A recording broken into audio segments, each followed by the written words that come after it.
Modlíme sa, bratia a sestry. Pane Bože, náš nebeský Otče, sme tu dnes pred Tebou ako ľudia, ktorí často veľa vedia, ale nie vždy sú ochotní počúvať.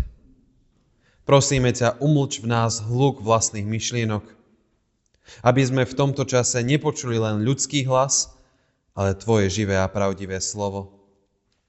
Otvor, Bože, naše srdcia, aby sme sa pred Tebou nemuseli skrývať.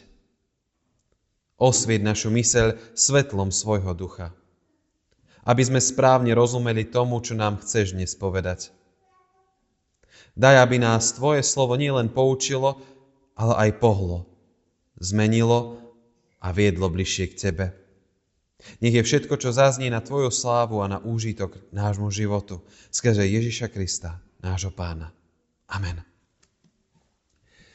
Bratia a sestry, z úcty v tejto chvíli povstaňte a vypočujte slova písma svätého zapísané u evanjelistu Matúša v 2. kapitole, takto znejúce.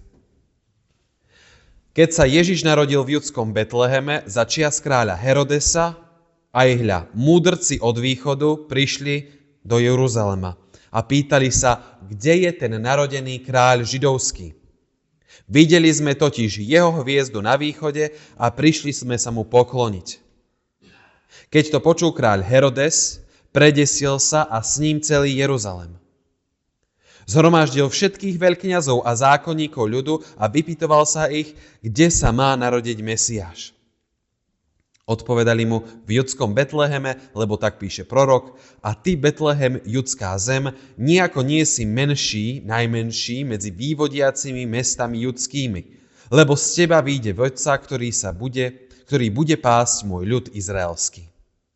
Na to Herodes sa ich povypytoval na čas, kedy sa im zjavila hviezda, a keď ich posielal do Betlehema, povedal, choďte, dôkladne sa prezvedete o tomto dieťatku. A keď ho nájdete, oznámte mi, aby som aj ja šiel a poklonil som sa mu. Oni vypočuli kráľa a teda odišli. A hľa, hviezda, ktorú videli na východe, šla pred nimi, až sa zastavila nad miestom, kde bolo to dieťatko. Keď uzreli hviezdu, zaradovali sa veľkou radosťou. I vošli do domu, uvideli dieťatko s matkou Máriou, padli na tvár a kláňali sa mu. Potom otvorili svoje klenotnice a obetovali mu dary, zlato, kadidlo a mirhu. A keď sa im vo sne dostalo napomenutia, aby sa nevracali k Herodesovi, vrátili sa inou cestou do svojej krajiny. Amen. Toľko je slov písma svätého.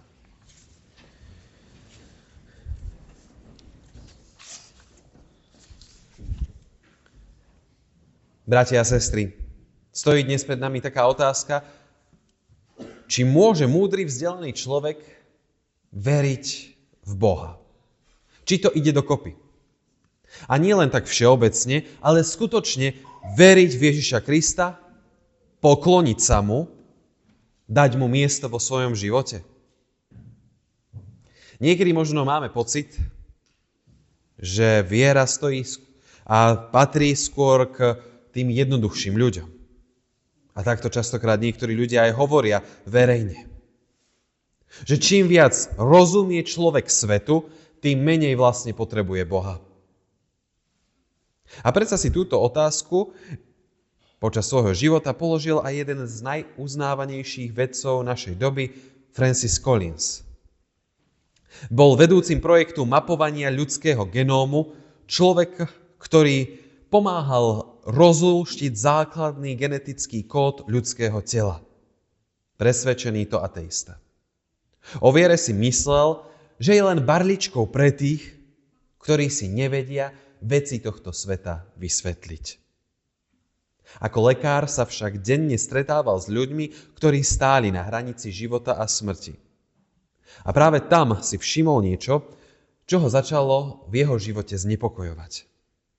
Niektorí z jeho pacientov, obyčajní, tí jednoduchí ľudia, mali pokoj, ktorý on nemal. Mali to, čo jemu chýbalo. Nie povrchný optimizmus, ale hlboký vnútorný pokoj. Vedeli, že zomierajú a predsa sa nebáli. Jedna z pacientok mu raz povedala vetu, ktorú už nikdy nezabudol.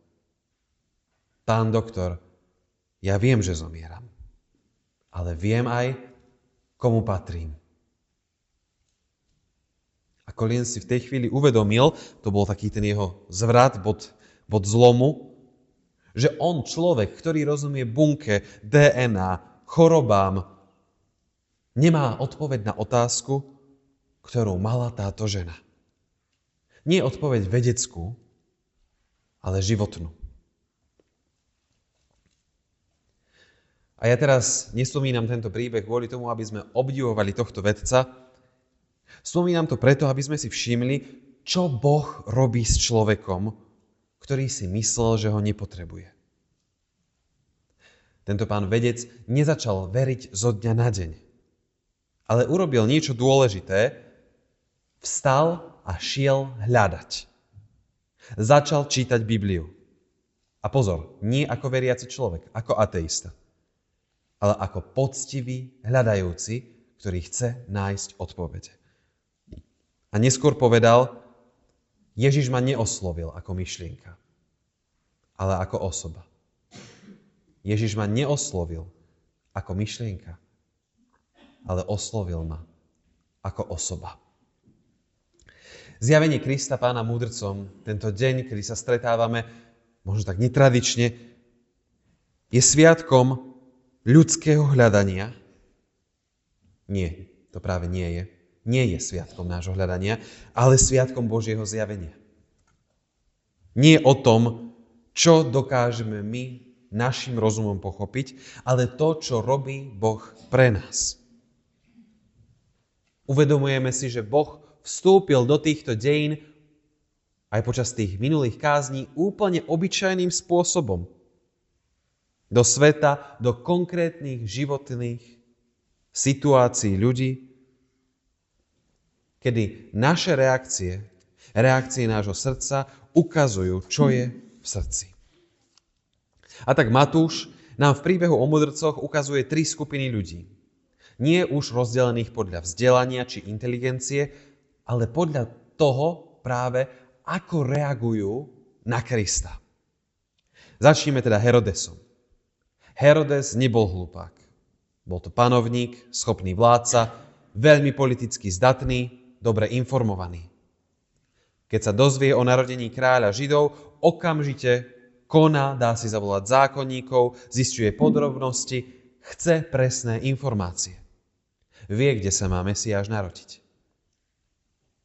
A predsa čítame, že sa zľakol. Prečo sa kráľ zľakne dieťaťa? Pretože Kristus pre neho nebol darom, ale ohrozením, hrozbou. Niekto iný by mohol mať v krajine to posledné slovo. Niekto iný by mohol vstúpiť do jeho sveta, do jeho moci, do jeho plánov. A preto práve Herodes používa jazyk zbožnosti. A hovorí, aby som aj ja šiel a poklonil som sa mu. Ale on len v skutočnosti chce kontrolu. A musíme si, bratia a sestry, uvedomiť, že Herodes nie je len postava z dejín. Herodes je aj v nás. A práve vtedy, keď sa bojíme, že by Boh mohol niečo v našom živote aj zmeniť. Keď cítime, že by Kristus mohol narušiť naše istoty, naše zvyky, náš spôsob života. A vtedy sa aj my môžeme začať Boha báť, nie preto, že by bol zlý, ale preto, že by bol príliš blízko v našom živote. A Boh tu robí niečo jasné. Odhaľuje falošnú moc. Ukazuje, že moc bez pokory nemá pokoj. A že strach je znakom toho, že niečo nie je v poriadku. Druhou skupinou sú veľkňazi či zákonníci. Tí ľudia zo spoločnosti, ktorí veľmi dobre v tej dobe poznali písmo, boli naozaj inteligentní, mali správne odpovedia, kde veľmi presne vedeli, kde sa má Kristus narodiť. Betlehem, to mestečko, mali na dosah ruky niekoľko kilometrov. Keby chceli, určite by tam boli skôr ako mudrci, ale oni nikam nejdú. Oni sa nepýtajú, Nevydávajú sa na cestu. Neriskujú. A práve toto je asi to najsilnejšie ticho tohto textu. Kedy by to malo tak najviac zarezonovať v nás. Pretože vlastne zákonníci si splnili svoju úlohu. Oni povedali, je to tu a je to tu. Oni robili to, čo sa od nich očakávalo. Len zostávajú stáť. Sú spokojní so správnou odpoveďou. A pritom sa míňajú živej viery. Míňajú sa živého, konajúceho Boha. Živého Krista. Bratia a sestry, a toto je aj pre nás dnes tá najnebezpečnejšia poloha pre cirkev. Vedieť, kde je pravda, ale ju hľadať osobne. Spoznať, čo je to správne a nič nezmeniť v svojom živote. Poznať Božie slovo, ale nebyť ochotný pohnúť sa. A tu Boh nám odhaľuje, že poznanie bez pohybu nestačí. Že poznanie bez zmeny v našom živote nestačí.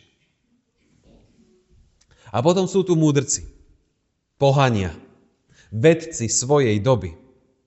Keď sme mali vianočný program v škole, tak sme tých vedcov pripodobovali k Elonovi Muskovi, alebo proste najdôležitejším ľuďom, ktorí hýbali svetom. Ľudia, ktorí nemajú žiadnu zmluvu uzatvorenú s Bohom, nemajú žiadnu istotu, nemajú písmo od detstva, majú len jedno znamenie, hviezdu a otázku. A dokonca aj oni sa zmýlili. Pretože najprv išli do Jeruzalema. Oni nemali úplne presné súradnice, informáciu, kde je tá moc, ten palác, tá elita. Aj oni hľadali Krista tam, kde by sme ho hľadali aj my. No kráľa by sme asi dneska hľadali na Bratislavskom hrade alebo Spišskom. Ale Boh ich nenechá na omyle. Použije písmo, aby ich posunul ďalej. A hviezda ich vedie až k dieťaťu. A práve tam sa stane niečo podstatné. Múdrci v tej chvíli nerobia to, čo robia múdri ľudia. Múdri ľudia väčšinou všetko analyzujú, o všetkom chcú viesť štatistiku, chcú si to presne do bodky uzrejmiť, že takto to je a až potom prinášajú súdy, nejaké jasné pravdy.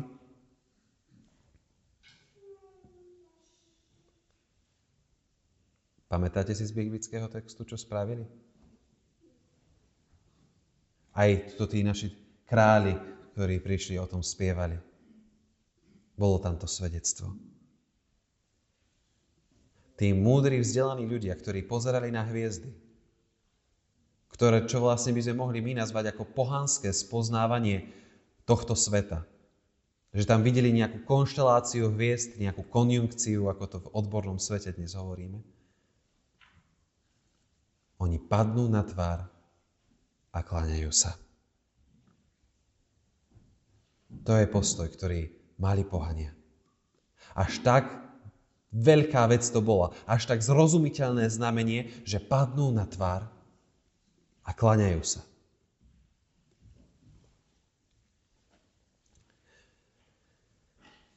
Preto je tento sviatok, bratia a sestry, tak významný.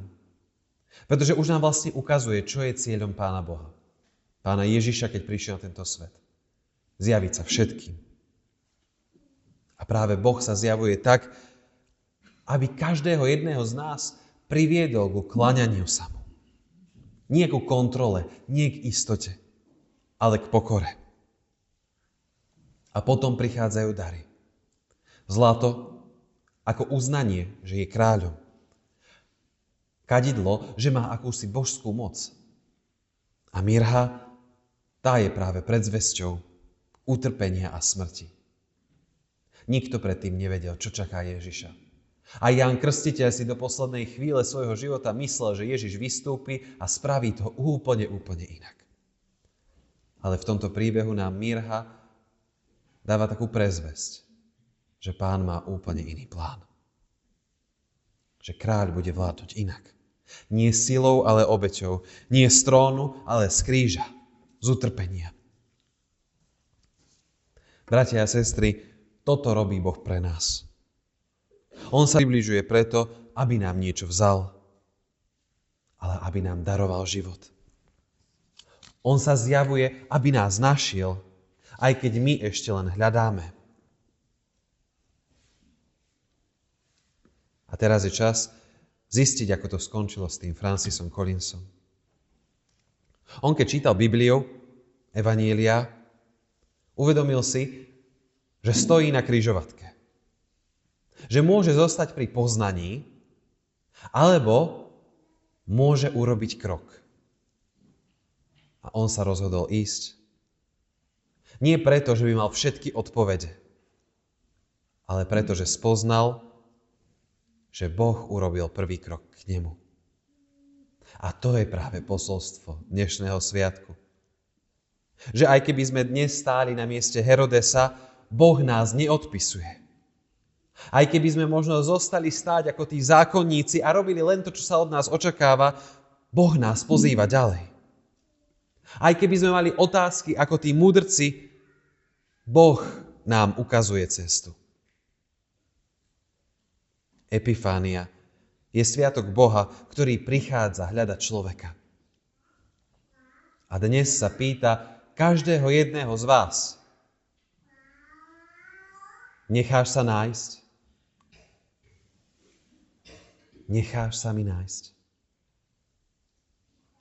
Nebudeš ma hľadať, ale necháš sa mi nájsť? Amen. Pane Ježiši Kriste, ďakujeme Ti, že si sa zjavil svetu a že sa aj dnes zjavuješ nám. Nie ako vzdialená myšlienka, ale ako živý Pán, ktorý nás hľadá. My vyznávame, že častokrát stojíme na mieste, že sa bojíme zmeny, že si chránime svoje istoty a nevládzeme sa vydať na cestu. Odpusť nám, keď ťa poznáme, ale nejdeme za tebou. Prosíme ťa, daj nám srdce mudrcov, ktorí sa dali vyrušiť tvojim svetlom, ktorí ťa počúvli a išli a vstali, aj keď to nebolo pohodlné. Uč nás prinášať ti dary svojho života, to, čo máme, aj to, čo je slabé a zranené. Ďakujeme ti, Bože, že nás neodmietaš, aj keď váhame, blúdime, alebo zastaneme. Veď nás prosíme svojim duchom, aby sme kráčali cestou viery, ktorá vedie k tebe a k životu. Tebe buď česť a sláva, teraz i na veky vekov. Amen.